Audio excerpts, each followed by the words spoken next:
ਪੀ ਕੇ ਲਹੂ ਲੋਕਾਂ ਦਾ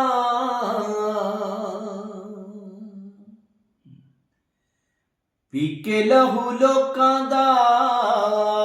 ਬਣੇ ਮੂੰਹ ਜ਼ੋਰ ਵੇ ਅਸਾਂ ਗੁੱਟ ਪੀਤੀ ਏ ਤੇ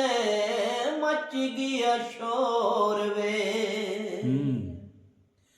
ਪੀ ਕੇ ਲਹੂ ਲੋਕਾਂ ਦਾ ਕਾਫੀ ਕਦੀ ਨਾ ਮੌਲਾ ਤੂੰ ਆਬਾਦ ਕੀਤਾ ਸਦਾ ਰੱਖੀ ਆਈ ਦੁਖੜੇ ਸਹਿਣੀ ਜੋਗਾ ਨਹੀਂ ਹੁਸਨ ਪੱਲੇ ਨਹੀਂ ਜ਼ਰ ਪੱਲੇ ਮੈਂ ਤੇ ਆਸ਼ਿਕਾਂ ਵਿੱਚ ਨਹੀਂ ਬੈਣ ਜੋਗਾ ਹੋ ਲੋਕੀ ਸਭ ਰਲ ਕੇ ਮੈਨੂੰ ਦੇਣ ਤਾਨੇ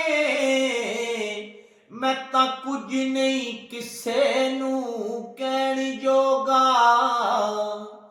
ਮਲਕਣ ਮੌਤ ਨੂੰ ਰੱਬਾ ਵੇ ਤੂੰ ਭੇਜ ਜਲਦੀ